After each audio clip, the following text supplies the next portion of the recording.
వే gold trusted gold buyers మీరు తాకట్టు పెట్టిన బంగారాన్ని విడిపించి ఈ రోజు ఉన్న మార్కెట్ ధరకు కొనబడను. రోజువారీ క్రమంలో మనిషి ప్రతిరోజు ఉదయం లేచినప్పటి నుంచి నిద్రించేదాకా తన కార్యకలాపాల కోసం ప్రతి ఒక్కరూ రోడ్డెక్కాల్సిందే.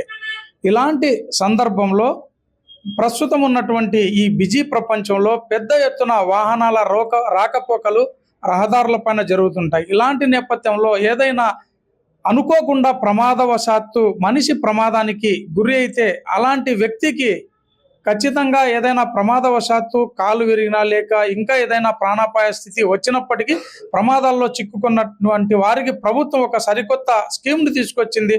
తద్వారా వెంటనే ఆర్థిక సహాయం అతని దగ్గర ఆర్థికంగా లేకపోయినా ఆసుపత్రుల్లో ఆర్థిక సహాయం అందించేటువంటి ఏర్పాట్లు చేశారు. అది ఎలాంటి ఏర్పాట్లు, అది ప్రభుత్వం ఎలాంటి విధానాన్ని అమలుపరుస్తుంది?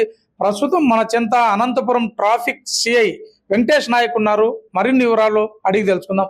సార్ చెప్పండి సార్, మొత్తానికి ఇప్పటికీ సమాజంలో చాలా నిరుపేదలు ఉన్నటువంటి పరిస్థితి. రోడ్డుపైకి వస్తే ఏదైనా ప్రమాదం జరిగితే ఏ ఆసుపత్రికి పోవాలో తెలియని పరిస్థితుల్లో ఆవేదన ఆందోళన చెందుతుంటారు.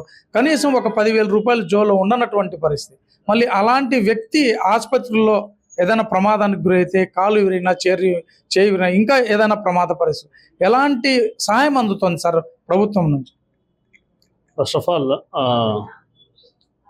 ఆల్ మీ పత్రికా ఇట్స్ యూటీవీ ప్రెస్ రసూల్ అన్న గారికి నమస్కారం. ముఖ్యంగా ఈ విషయము ప్రజలకందరికీ చేర్చాలనే ఉద్దేశంతో మీరు తీసుకోవడము చాలా గొప్ప పరిణామమే. కానీ వాస్తవానికి దైనందిన కార్యక్రమాల్లో రోడ్డు యూజర్స్ ప్రతి ఒక్కరు కూడా ఏదో ఒక క్షణంలో చిన్న చిన్న ఇన్సిడెంట్లు జరగడం, ప్రమాదాలు కావడం, వాటిని ఎక్కడ మనము ఏ హాస్పిటల్లో చూయించుకోవాలో, ఎంత ఖర్చు భరించాల్సి వస్తుందో అనేది తెలియక ప్రజలు కొద్దిగా ఇబ్బంది పడుతూ ఉంటారు. ఆ విషయంగా మనకు central government MoRTH ministry of road transport and highway authority వారు ఈదార్ అంటే electronics detailed road accident data అని చెప్పేసి సపరేటు ఐరాడ్ ద్వారా ఈ డాటా కలెక్షన్ చేసి ఎవరైతే మనకు బాధితుడు ఉంటాడో ఆ బాధితుడికి దాదాపు 1,50,000 క్యాష్లెస్ ట్రీట్మెంట్. క్యాష్లెస్ అంటే ఎనీ హాస్పిటల్స్, మన అనంతపురంలో దాదాపు 22 హాస్పిటల్స్ ఐడెంటిఫై చేస్తున్నారు. సో ఆ హాస్పిటల్స్లో ప్రతి ఒక్కరు కూడా ఆ ట్రీట్మెంట్, క్యాష్లెస్ ట్రీట్మెంట్ అనేది 7 డేస్లో ఇవ్వాల్సి వస్తుంది. సో ఎనీ ఇన్సిడెంట్ జరిగిన ప్రతి రోడ్డు యాక్సిడెంట్ కూడా ఫలానా హాస్పిటల్లో చేరితే మాకు క్యాష్లెస్ ట్రీట్మెంట్ ఉందా లేదా అని ఫస్ట్ అడిగి అక్కడ జాయిన్ అయిన తర్వాత ఆ కన్సర్న్ మెసేజ్ మాకు ఆ పోలీస్ డిపార్ట్మెంట్కు వస్తుంది. ఆ పోలీస్ డిపార్ట్మెంట్కి వచ్చిన తర్వాత మేము ఐరాడ్ డాటా ఎంట్రీ చేయాలా. సో కన్సర్న్ ప్లేస్లో లాంగిట్యూడ్ లాటిట్యూడ్ అంటే వాస్తవమేనా, ఇది ప్రమాదము ఎలా జరిగింది, ఆ డీటెయిల్స్ అన్నీ ఆ ఐరాడ్ డాటాలో ఎంట్రీ చేస్తే అది వాళ్ళు అప్రూవల్ చేసి అక్కడ ట్రీట్మెంట్ అనేది స్టార్ట్ చేయడం జరుగుతుంది. సో ఇది ప్రజలకందరికీ వైడ్గా పబ్లిసిటీ ఇచ్చి ప్రజలకందరికీ తెలిసే విధంగా మీ ద్వారా తెలియపరచాలని కోరుకుంటున్నాను. Thank you. చాలా మంది అసలు ఎలాంటి వివరాలు తెలిసిండవు, ఏ విధంగా అప్రోచ్ కావాలి అంటే హాస్పిటల్ ఇది కేవలం ఏ ప్రాంతాల్లో ఈ స్కీమ్ అమల్లో ఉంది సార్? ఇది దేశవ్యాప్తంగా కేంద్ర ప్రభుత్వం తీసుకొచ్చింది అంటే దేశవ్యాప్తంగా ఇది అమల్లో ఉంది. ఇప్పటికి ఏ విధంగా ప్రజల వద్దకు చేరుతుంది సార్? అసలు ఈ అవకాశం ఉంది అనేది? ఇప్పుడు మనం ఏదైనా ఇన్సిడెంట్ జరిగిన వెంటనే హాస్పిటల్స్, మనకు గవర్నమెంట్ హాస్పిటల్లో జాయిన్ అయితేనే ఫస్ట్ ఇంటిమేషన్ అనేది పంపిస్తారు. మాకు ఇంటిమేషన్ పంపించినప్పుడు మీకు ఏ విధంగా ట్రీట్మెంట్ జరుగుతుందనేది ఫస్ట్ అక్కడ అడిగితే వాళ్ళు చెప్తారు. మాకు క్యాష్లెస్ ట్రీట్మెంట్ ఉంది కదా, వేరే ఏదైనా హాస్పిటల్స్కు రెఫర్ చేయాలన్నా కూడా చేస్తారు. అక్కడ వాళ్ళ హాస్పిటల్, మన జీజీహెచ్ హాస్పిటల్లో కూడా దీనికి సంబంధించిన ట్రీట్మెంట్ ట్రామా కేర్ సెంటర్స్ ఏవైతే ఉన్నాయో వాటిలో కూడా జరుగుతుంది. సో ఈ ట్రామా కేర్ సెంటర్స్గా ఈ 22 హాస్పిటల్స్ ఎక్కడైతే ఐడెంటిఫై చేశారో అనంతపూర్లో, ఈ ప్రతి హాస్పిటల్లో కూడా ఈ క్యాష్లెస్ ట్రీట్మెంట్ అనేది జరుగుతుంది. అంటే దీంట్లో ధనిక పేద అనేది ఏమన్నా ఉందా, లేకపోతే ఎనీ పర్సన్ ఎనీ యాక్సిడెంట్ అంటే ఓన్లీ మనకు ఈ రోడ్డు ప్రమాదాలు 2 వీలర్ ద్వారా, 4 వీలర్ ద్వారా, 3 వీలర్స్ ద్వారా ఏదైనా ప్రమాదాలు జరిగినప్పుడు దీనికి సంబంధించిన ఈ ట్రీట్మెంట్ మాత్రమే ఇందులో జరుగుతుంది. సో ఏదన్నా సబ్మిట్ చేయాల్సి ఉంటుందా? పత్రాలు ఏమన్నా అప్పటికప్పుడు ఇమ్మీడియట్ గా పత్రాలు సబ్మిట్ చేయాల్సి ఉంటుందా?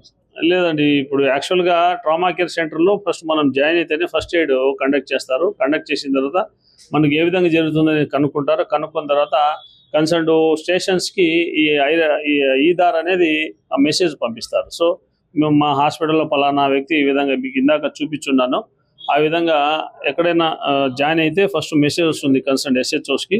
వితిన్ 24 అవర్స్లో మనం వాళ్ళకి అప్రూవల్ చేసి ఆ మెసేజ్ అనేది పంపించగలగాలి. సార్, అంటే ఇది చాలా మంది ప్రజలకు తెలియాలంటే మీలాంటి అధికారి ఏదైనా అవగాహన కార్యక్రమాలు, ట్రాఫిక్ పైన, రోడ్డు ప్రమాదాల పైన అవగాహన కల్పించేందుకు ఏదైనా కార్యక్రమాలు నిర్వహించే అవకాశం ఉందా? చేస్తామండి. ఇది డే టు డే ప్రోగ్రాంలో రెగ్యులర్గా చేస్తూనే ఉంటాము. అవేర్నెస్ అనేది రోజు రోజు కొత్తగానే ఉంటుంది. ఎంత నేర్చుకున్నా కూడా ఇంకా నేర్చుకోవాలనే ఇదే ఉంటుంది కాబట్టి డైలీ కార్యక్రమాల్లో ప్రతి చోట మనం దీన్ని చెప్తానే ఉంటాం.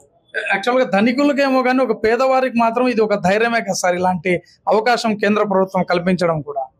ఇది ధనిక పేద అనేది తేడా లేకుండా ప్రతి ఒక్కరికి సమన్యాయం, అంటే ప్రతి ఒక్కరికి కూడా ఇందులో జస్టిస్ అనేది జరుగుతుందనే ఉద్దేశంతో గవర్నమెంట్ దీన్ని ఇనాగ్రేట్ చేసిందని అనుకుంటున్నాం. యాక్చువల్గా వాస్తవంగా నేను అనుకోకుండా మీకు కలిసి ఒక వ్యక్తికి ప్రమాదం జరిగిన విషయాన్ని మీ దృష్టికి తీసుకొచ్చాను. ఇలాంటి నేపథ్యంలో మీరు చాలా చక్కటి విషయాన్ని తెలియజేశారు సార్. థ్యాంక్ యూ అండి. మీ ద్వారా అయినా కొద్దిగా ప్రజలకు చేరుతుందనే ఉద్దేశంతో ఈ కార్యక్రమంలో పాల్పంచుకోవడం జరుగుతుంది. Thank you.